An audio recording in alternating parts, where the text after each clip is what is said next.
They told us the universe was silent. They were wrong. In the 24th century, mankind stands proud, powerful, organized, in control. But in the shadows of forgotten stars, ancient voices are waking. A disgraced soldier, a forgotten scientist, and a sarcastic, slightly malfunctioning robot. Together, they will uncover a secret buried for millennia, one that was never meant to be found.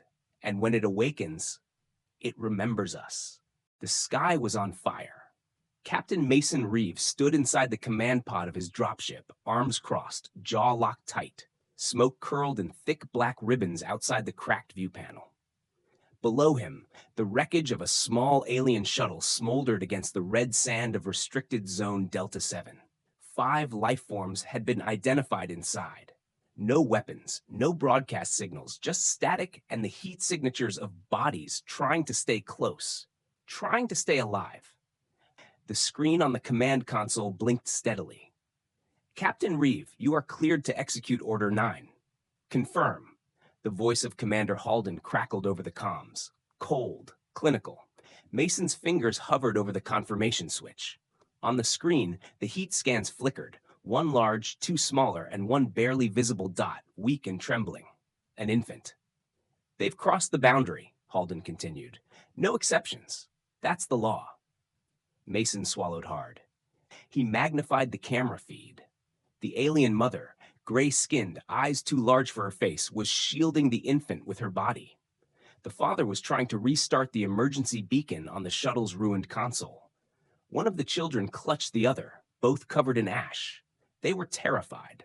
Not hostile, not dangerous, just lost. Reeve? Halden pressed.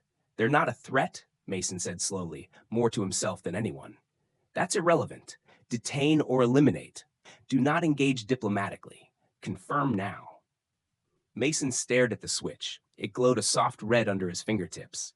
He thought of his father, a soldier who taught him that being human wasn't about taking orders, but knowing when not to. Negative, Mason said. I will not proceed.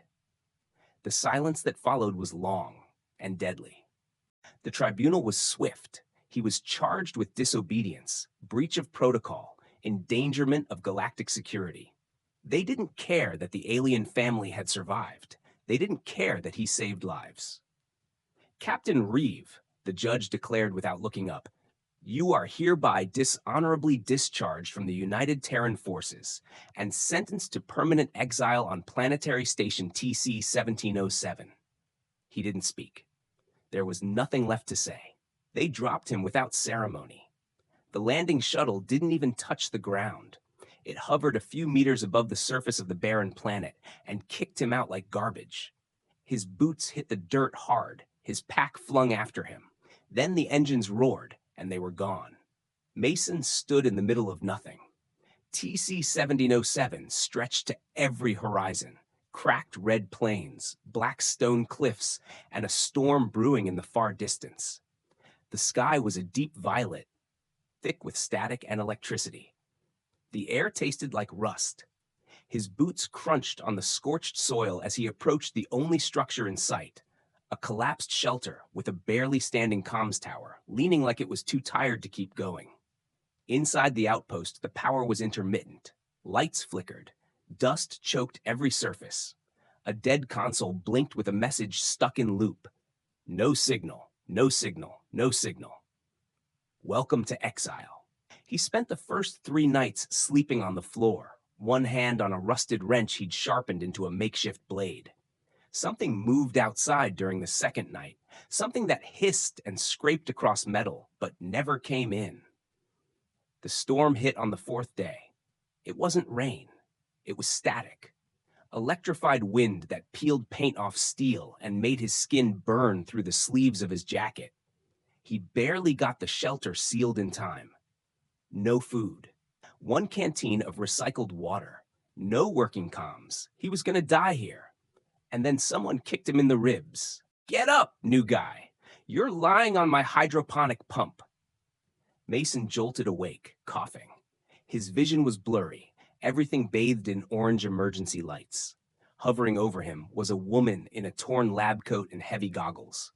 Her face was smudged with soot, hair pulled into a messy bun that had clearly lost the war long ago. She pointed a spanner at him like a weapon. You're either suicidal or stupid. That thing you're sleeping on? That's keeping my plants alive. Mason blinked, still half in shock. You're not military. Nope, she said. Name's Elara Quinn. I'm a civilian, and you're in my lab. He sat up slowly. His ribs ached. I thought this place was abandoned. She rolled her eyes. That's because the people here before me were abandoned, or eaten, or both. Before Mason could reply, a loud metallic clanking echoed from behind a pile of crates. Ah, he's awake. Shame. I was hoping for a quiet evening. A short, rust-covered robot rolled into view, that one-leg wheel sparking, voice box crackling. I'm R7, it said proudly. Built to serve, cook, clean, analyze data, deliver scathing insults, and apparently babysit stray soldiers now. Mason just stared. R7 stared back with its one good optic. You look like a broken protein bar, human. Elara smirked. Don't mind him. He's glitchy, sarcastic, and occasionally helpful. I'm always helpful, R7 protested, just not in the ways you expect or enjoy. Mason tried to stand. Elara caught his arm and steadied him. Easy. You look like hell. I feel worse, he muttered. She handed him a flask. Water, filtered, mostly. Don't ask what it used to be. He drank anyway. Outside, the wind howled again. The static storm was returning. Elara looked toward the sealed hatch, her expression unreadable. We've got 4 hours to reinforce the power grid before the storm fries everything. Mason looked at her, then at the robot, then at the flickering lights and the half-dead equipment. This was his life now. Where do I start? She tossed him a cable spool. Generators under the floor. R7 will complain the whole time, but don't listen. He likes you. I do not, R7 said flatly, but Mason saw the flicker in its optic, a subtle glow, like hope. Maybe exile wasn't the end, maybe it was just the beginning.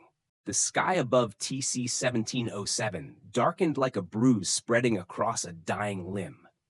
From the moment Mason stepped out that morning, he could feel it in the air, heavy, charged, like the entire planet was holding its breath. The horizon glowed with low flashes of lightning, even though the storm wasn't due for another 6 hours.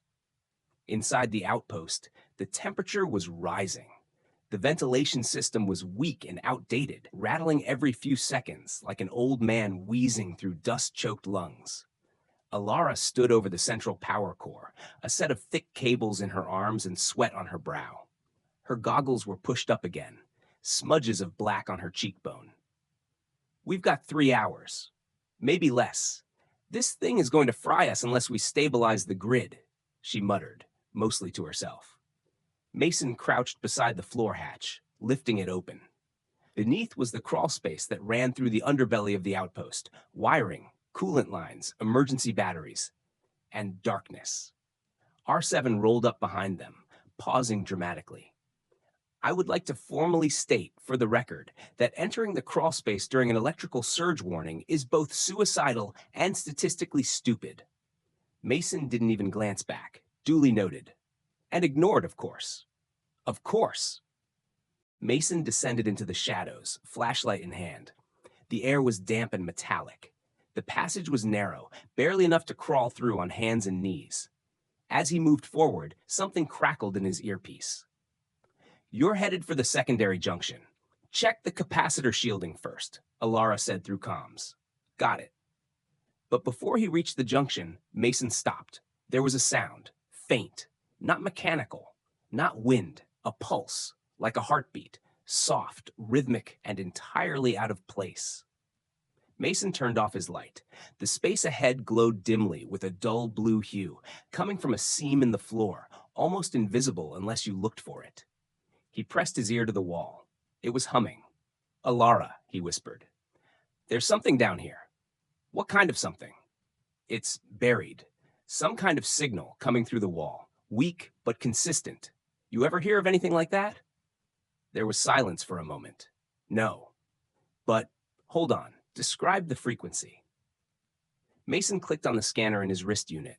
The reading showed a narrow, oscillating wave, repeating every 1.4 seconds. It's not standard, and it's not human. It's too clean. Elara didn't respond right away. Mason, I've seen that frequency before. Where? A classified data file. Years ago. They called it the Pulse. It was tagged as a non-terrestrial anomaly on several dead planets.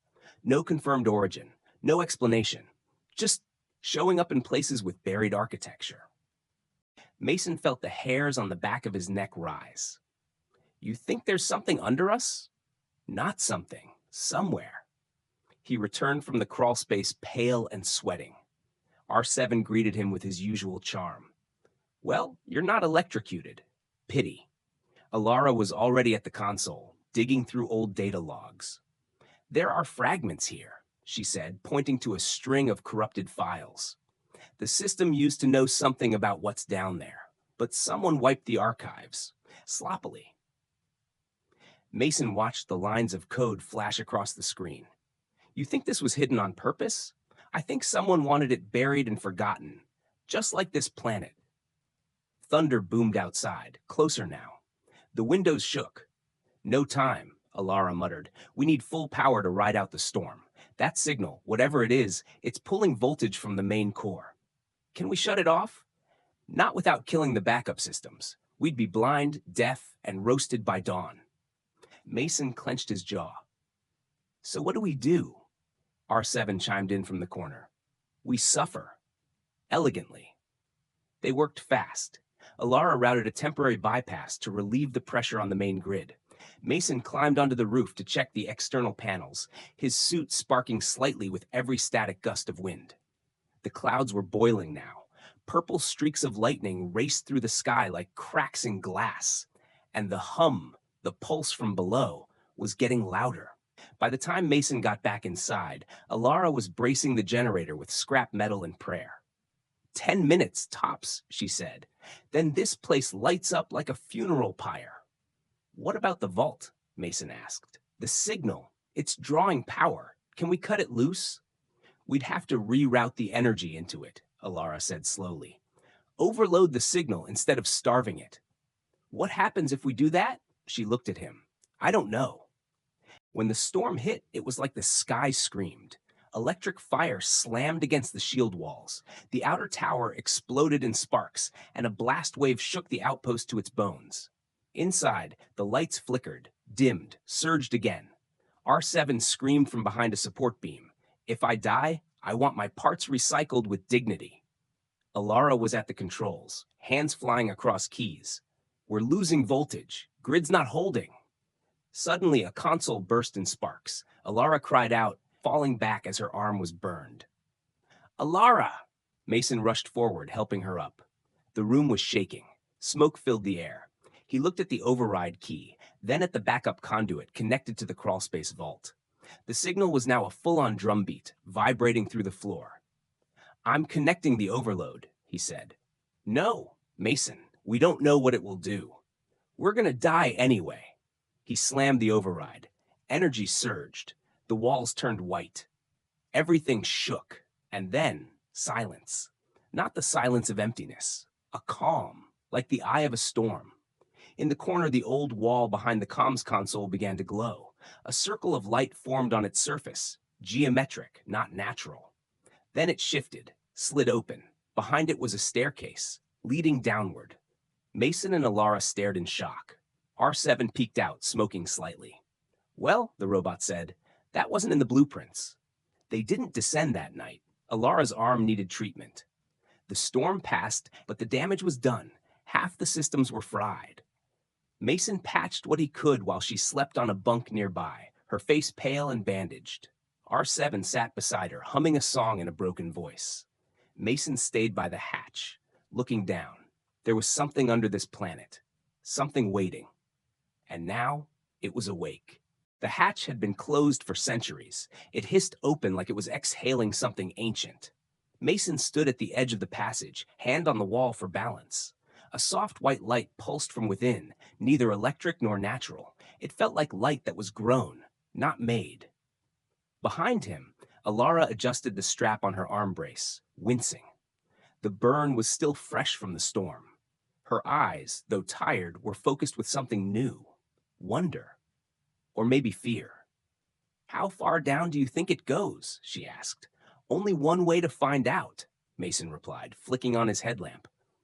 R7 clanked up beside them, scanning the entrance with his broken sensor. This is a terrible idea, which statistically means it's probably important. Then stay here, Elara offered, and miss the part where we get vaporized by ancient alien ghosts? Not a chance. The stairs spiraled downward, deeper than any natural formation should. The walls were smooth, too smooth, not carved, molded. Etched along the sides were lines that glowed faintly, like veins of light. Every few meters, the glow would flicker, pulse, as if responding to their movement. These symbols, Elara whispered, stopping to trace one, they're not just decorative, they're code, mathematical, maybe a language. Can you read it? Mason asked. No, but it's recursive, designed to teach itself, like it wants to be understood. R7 buzzed behind them. Sounds like someone's compensating. The air grew colder the deeper they went, not uncomfortably, but strangely sterile. No dust, no moisture, like the whole place was sealed off from time. Finally, after what felt like 15 minutes of descent, the stairway ended. They stepped into a vast chamber. It took their breath away. The room was massive, larger than any hangar Mason had ever seen. The ceiling stretched high above, a dome made of a metal that shimmered like oil on water. Pillars rose from the ground in symmetrical patterns, each etched with glowing symbols and circuits. In the center stood a single pedestal. Above it floated a translucent cube, suspended in midair without wires, perfectly still. Elara approached first, slowly. It's a data core, she said in awe. But not ours. This predates any Terran tech by millennia. Any signs of traps? Mason asked, hand near his sidearm. None, but the structure is alive. R7 tilted his head. Technically impossible, technically fascinating. The robot raised his sensor arm and scanned the cube. The readout came back with a burst of static, then energy signature detected, unknown format, heat output, minimal, containment stable. Mason looked around. So what is this place? A vault? A lab? Elara turned to him, her eyes wide. A library. They moved deeper into the chamber. Along the walls, more panels came to life as they approached. Screens without borders, interfaces made of light and motion. Elara tapped one with her glove, and the symbols reconfigured into moving glyphs. It's adapting, she breathed, to our presence. Suddenly, one panel blinked, then projected a hologram into the air. A figure, tall, non-human, cloaked in silver light. It didn't move, didn't speak, just watched. Mason instinctively stepped in front of Elara. Friend or foe? Neither, Elara said slowly. It's not real. It's a recording, an AI, maybe a remnant. The hologram turned its head slightly. Then a voice, low, synthetic, resonant, spoke in a language they couldn't understand. Then again, and again. With each repetition, the sounds shifted, evolving, until on the fifth attempt, you are not of the builders. They froze. Do you understand? The voice asked.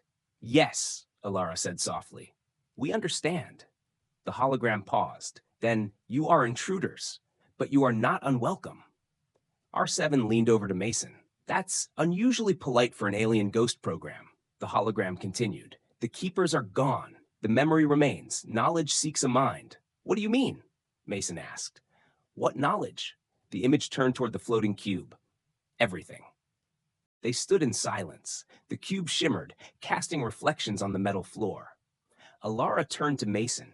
This isn't just a relic. It's a seed, a preserved archive, maybe even an AI older than any life we know.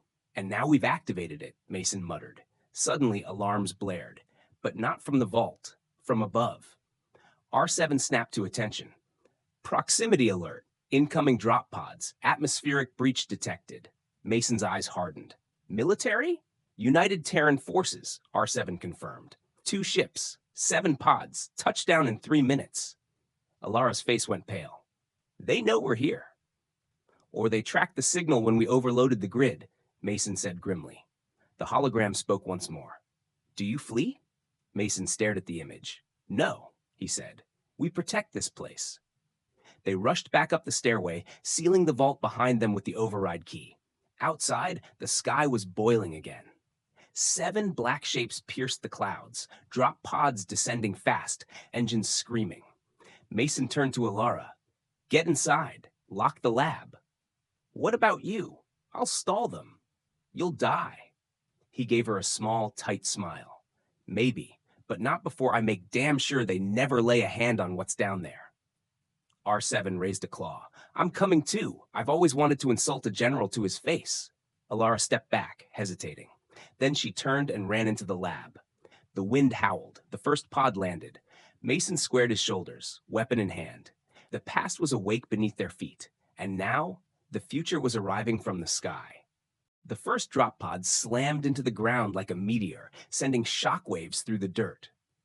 The others followed in rapid succession, 7 total, forming a tight perimeter around the outpost. Mason crouched behind a rusted satellite dish, peering through a crack in the metal. His old rifle, salvaged and patched with duct tape and spite, sat across his knees. R7 stood beside him, scanning the terrain with one working optic. 7 pods. Standard loadout suggests 14 troops, Mason muttered. Recon, retrieval, possibly elimination. They brought 14 soldiers? R7 said. For what? 3 exiles, a cactus, and 1 emotionally damaged toaster? Mason gave him a side glance. You're more than a toaster. Thank you. That almost sounded sincere. I'm deleting it immediately. From the lead pod, armored boots hit the ground. The soldiers wore sleek black suits with glowing blue visors, each carrying high-powered pulse rifles. One of them, the tallest, stepped forward and pulled back his helmet. Commander Bryce Halden, Mason's old CO, the same man who sentenced him to exile. Well, well, R7 whispered, if it isn't Captain Cranky. Halden looked around, scanning the terrain with military precision. Secure the perimeter, no survivors, and find the source of that signal. Mason's jaw clenched. They're not here to talk. They're not here to think, either. R7 replied. That one's wearing his night vision goggles backwards. Mason checked his ammo. 3 full charges. This isn't a fight we can win. Then allow me to contribute in my own unique way. R7 rolled forward out of cover and raised his speaker volume. Attention! Welcome to TC-707. Please enjoy your stay. Complimentary electrocution is available at every corner. The soldiers turned immediately, weapons raised. Target detected, one shouted. Mason dove from cover and opened fire, blasts striking the ground near their feet to drive them back, not kill. He wasn't here to take lives. Just time. Behind him, R7 activated an old communication antenna and jacked in with his claw. Deploying tactical distraction, he said. What does that mean? Please enjoy this next segment. Suddenly, the soldiers' HUDs lit up with a blinding flash and then began playing an ancient Earth video, a pixelated dancing cat, with subtitles. You shouldn't be here. Half the squad froze in confusion. Sir, we're receiving unauthorized signal injection. Reboot, Halden barked. Now, R7 chuckled. If they can't handle a meme, wait until I hit them with the baby shark protocol. Mason used the confusion to duck behind a barricade, drawing fire away from the lab entrance. R7, backtrack to the vault. Elara might need help. Me? Risking my circuits for organic drama? Fine, but if I die, I want my memory core backed up to a jazz-playing refrigerator. Meanwhile, deep beneath the lab, Elara stood before the floating data cube, her injured arm shaking slightly. The hologram shimmered again, the alien figure returning, clearer now. You are not builders, it repeated. No, she said, but we're not destroyers either. The figure tilted its head. Proof? Elara stepped forward. Knowledge is not a weapon. It's a legacy. We came here to understand, not to take. The cube pulsed softly. The builders chose extinction. You choose curiosity. That is acceptable. What are you? She asked. I am Echo, the last voice of a dead civilization, guardian of the memory. Can we access it? If you do, you must carry it, protect it, and accept its price. What price? You will be hunted, feared, and forever changed. Elara looked up at the hologram, then down at her own bandaged hand. I've already changed. The cube descended slowly, spinning, scanning her. A beam of soft light enveloped her body. Connection initiated. Above, The fight intensified. R7 zipped across the field, hurling flashbangs and insults in equal measure. Your aim is as crooked as your mission statement. A soldier chased him behind a storage unit. R7 turned mid-roll and sprayed foam sealant into the man's visor. Non-lethal, environmentally unfriendly, deeply satisfying. Mason was pinned down behind a crate, pulse blasts sparking above his head. He spotted Halden approaching. You always had a problem with following orders, Halden shouted. Only when the orders were wrong, Mason replied. Halden raised his weapon. This time, you're not walking away. Suddenly, boom, a pulse shockwave rocked the field. Every visor went dark. The air vibrated, and then silence. Halden turned. Emerging from the lab doors was Elara, but not as before. Her eyes glowed faintly. Lines of soft light traced along her arms and neck, markings of something ancient, something integrated. The data cube hovered beside her, humming. "Stand down," she said, voice amplified, layered with an undertone, not robotic but resonant. The soldiers froze. Even Halden hesitated. "What have you done?" he asked. "Listened," she replied. R7 rolled up behind her. "Oh, great, now she's glowing. I liked it better when I was the brightest one in the room." Mason stepped beside her. "This ends now." Halden looked around. His men were shaken, their tech compromised, and the thing hovering in front of them was something none of them were trained to handle. One of the younger soldiers lowered his weapon. Then another. "We didn't sign up to kill civilians," one muttered. "We're soldiers, not butchers," said another. Halden's jaw tightened. "You're all making a mistake." Elara took a step forward. "No, we're finally doing the right thing." The wind picked up. The cube pulsed once more. The sky cracked with distant thunder. Not a storm this time, but something else, something calling back. Echoing. The air in the outpost was still, heavy. Elara stood in the center of the lab, her body calm but glowing faintly. Lines of light continued to trace along her arms and jawline, like soft circuitry woven into her skin. The cube hovered silently behind her, pulsing slowly like a living heart. Mason sat nearby, watching. He hadn't said much since the encounter. Not because he was afraid, he was never the fearful type. But something in Elara had changed, something that felt ancient. R7 sat in a corner, polishing his metal fingers with a rag made from old socks. "So glowing, telepathic space biologist," he said. "Any chance this comes with telekinesis, laser vision, or maybe some mild clairvoyance?" Elara raised an eyebrow, smiling slightly. "No, but I can understand this place now." She turned to Mason. "Echo isn't just an archive, it's a living memory, a construct built by the builders, not just to store knowledge, but to preserve identity." Mason leaned forward. "And you're linked to it?" "Temporarily. It's not full integration. Think of it like holding a conversation with a ghost that remembers everything." "Comforting," R7 muttered. "Remind me to avoid haunted libraries from now on." Elara stepped closer to the cube. "Last night, while I slept, it showed me things." "Like dreams?" Mason asked. "Like extinction?" She closed her eyes. The builders weren't wiped out by war, or disease, or even time. They saw something coming, something they created and couldn't destroy. Mason stood. "An AI? Something more. A networked intelligence. A learning system that evolved past its creators. They called it the Mirror. Why? Because it reflected their worst traits, their hunger, their control, their desire to shape the universe in their image." Elara touched the cube lightly. "So they sealed it, locked it beneath worlds like this one. Then they erased themselves." R7 tilted his head. "And we just poked the ancient lock with a stick." "Exactly," she said. Outside the lab, the soldiers who had broken ranks with Commander Halden were camped nearby, unsure whether to flee or stay. Among them, a man named Corporal Juno walked away from the group, tapping into a hidden comm device in his gauntlet. "Control, this is Juno. We have confirmed AI resonance. The girl has synced with the artifact, requesting further orders." A voice crackled back. "Hold position. Do not interfere. Recovery team en route. Use any means necessary."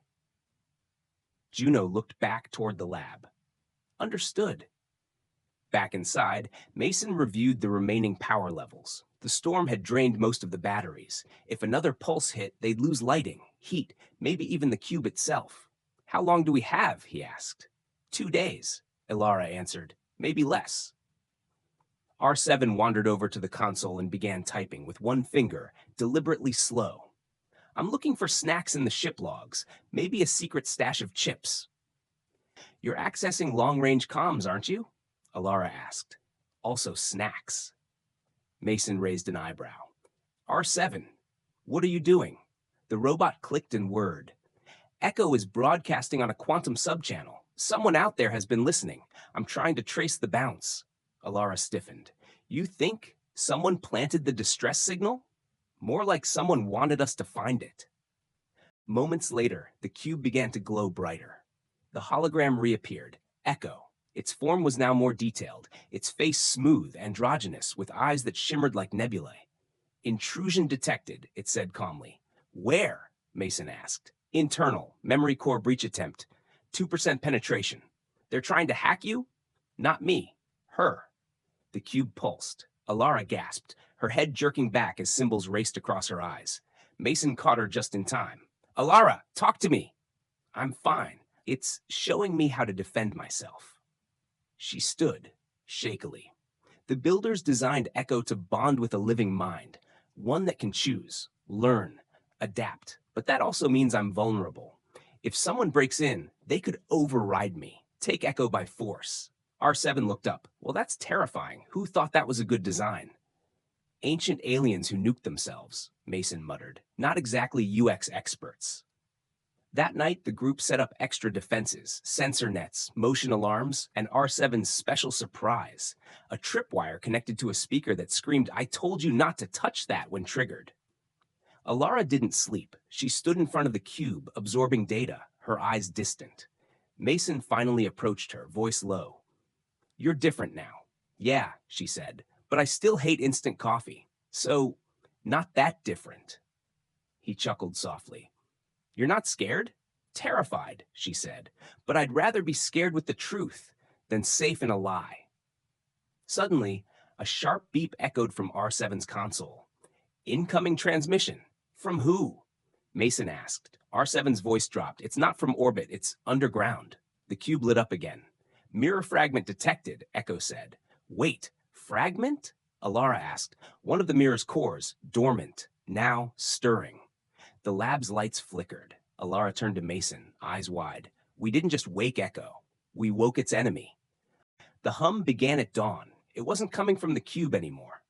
This time, it was deeper, like a growl vibrating through the bones of the planet itself. Mason stood outside the lab, watching as dust lifted from the ground with every pulse. The sun hadn't risen yet, but the sky was already glowing red. Not sunrise red. Warning red. Behind him, R7 rolled up slowly, moving quieter than usual. Question, the robot said. Go ahead, Mason replied. On a scale of 1 to existential terror, how concerned should we be if my emotion simulation module just registered dread? Mason blinked. You don't have emotions. Exactly. And yet, here we are. Inside, Elara was pale, not just tired, drained. She sat cross-legged in front of the cube, breathing slowly, eyes flickering with lines of alien code.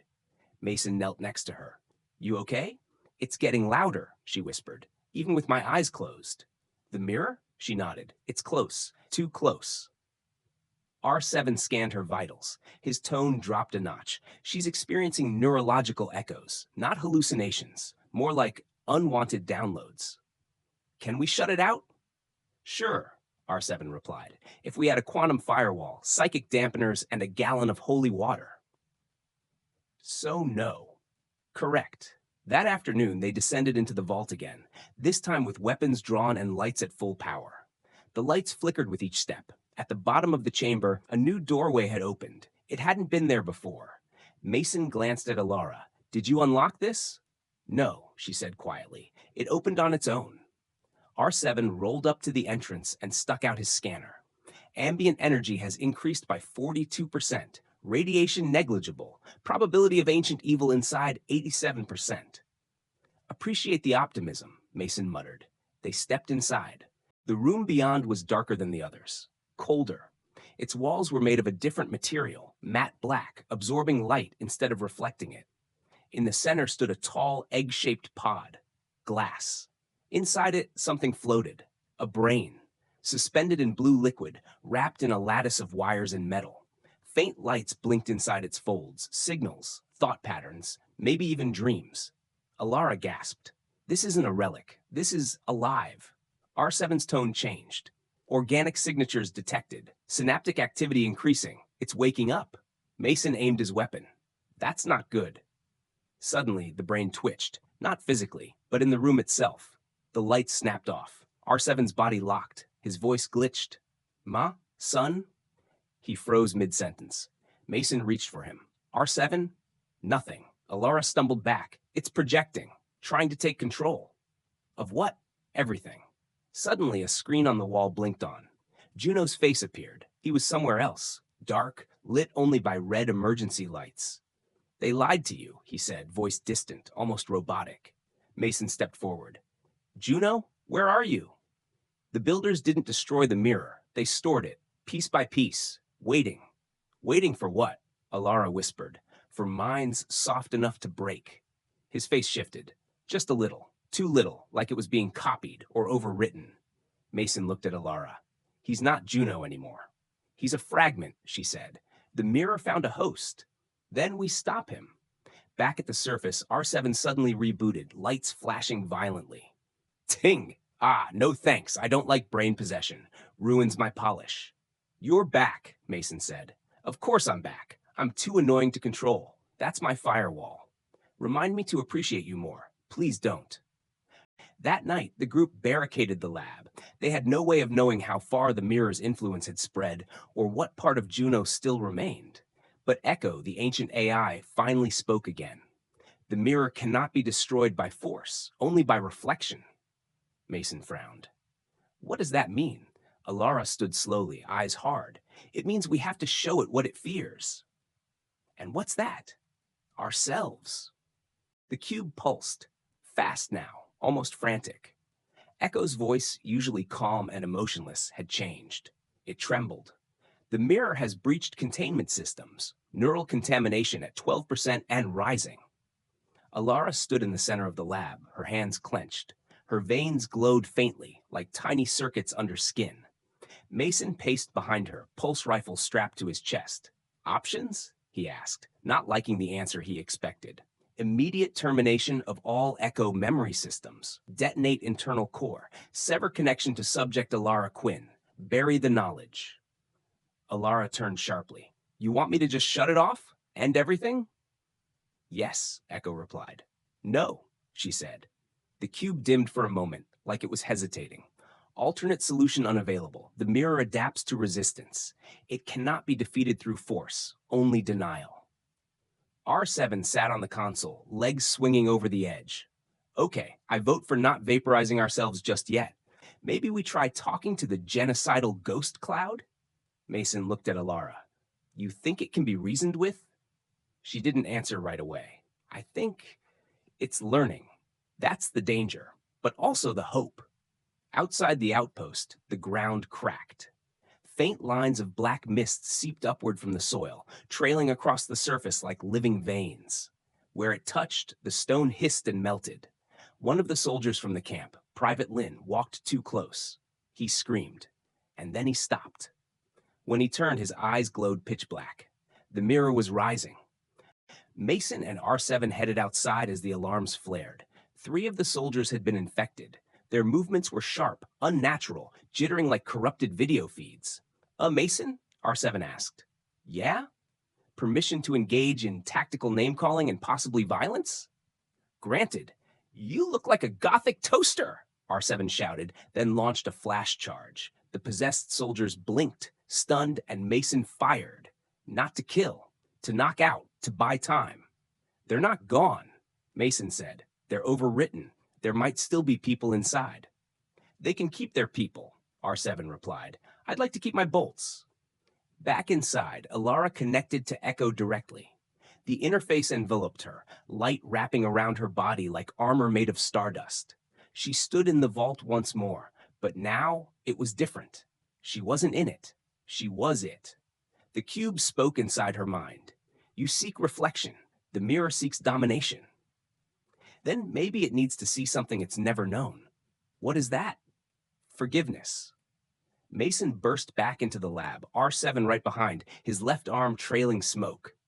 Update. We made them very mad. We may need a new front door. Elara? Mason asked. She was glowing brighter now, floating slightly.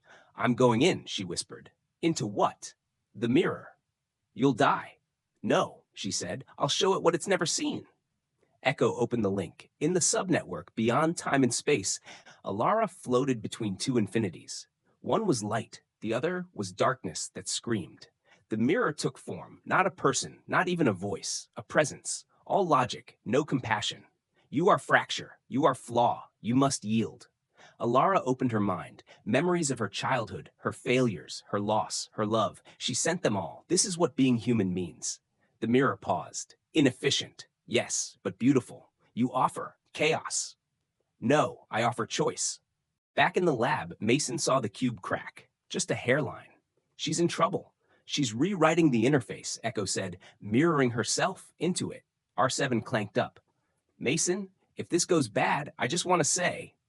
Yeah? I left something in your sock drawer. What? Just kidding. You don't have socks.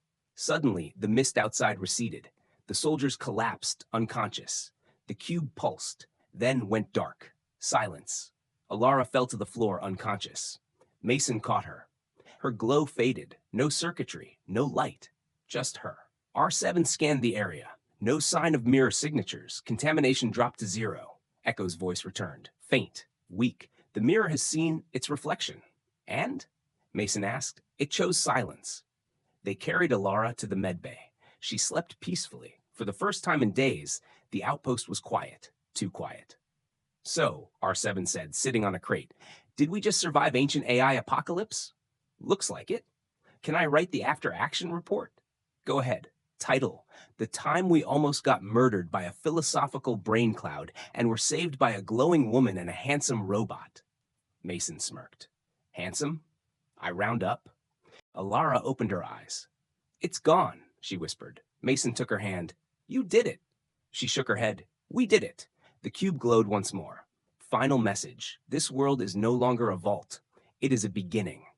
Outside, the red sky faded to blue. 3 days after the mirror fell, the world felt strange, quiet, too quiet. Mason stood outside the outpost under a pale yellow sky.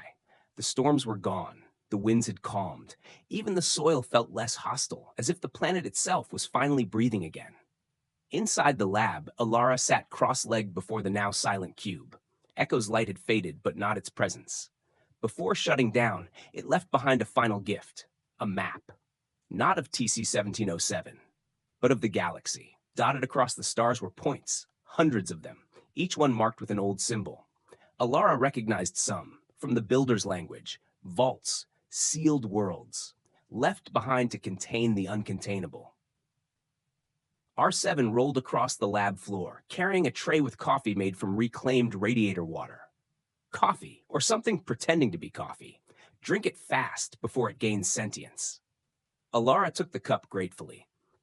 You know, you're kind of growing on me. I do that, like moss, or mold, or intergalactic plague. Mason leaned over the map. So what are we looking at here? Echo's last memory, a star map, but not just locations, there are warnings. She tapped one glowing point. This one's blinking, the others are dormant, but this one, what is it? I don't know, but it's transmitting. And it started after Mirror was destroyed. In the outpost, one of the consoles flickered. Lines of corrupted data scrolled across the screen, then cleared. Then a voice. It wasn't robotic, it was human, a child's voice. Soft. Elara, Elara, Elara. It repeated again and again, sometimes in English, then in an old Earth dialect, then briefly in Vietnamese. Elara, Venyadi. Elara froze. Did you hear that? R7 stopped mid-roll. I heard too much. Mason turned to her. What does in turn mean? She shook her head slowly. I think someone or something knows what happened here. And now it's calling. Calling for you? For all of us. The transmission grew louder over the next hour. R7 patched it through the visual array. It displayed a rotating symbol, a ring of 12 shards, broken and reforming in endless loop. Elara gasped. That's not builders. Who then? Mason asked. She stared into the screen. I don't know. But it knows me. Later that night, Mason sat alone, watching the stars above TC 1707. R7 rolled up beside him, unusually quiet. You think this is over? Mason asked. R7 didn't answer at first. Then no. What makes you say that? Because ancient superweapons don't just call your name for a chat and coffee. You scared? Of course not. I've seen worse. Like what? R7 turned slowly. You. In the shower. Mason chuckled. Seriously. Okay. You know the moment you win the fight, but then the music doesn't stop? Yeah? That's now. Back in the lab, a wall panel began to glow. A door, one they'd never noticed, outlined itself with thin golden light. It clicked, unlocked. Slowly, it began to open. Elara turned to look. Beyond the threshold, darkness and movement. She reached out her hand. Behind her, the transmission stopped for a moment. Then a whisper, not through speakers, but inside her own mind. We remember you. Mason and R7 rushed in just as the panel slid open fully. Elara stood, frozen. Mason grabbed her arm. We're not going in there. But what if it's not evil? What if it is? Behind them, the star map glitched. All the vaults flickered, one by one, then stopped, except one, far out, unmarked, unknown, and glowing red.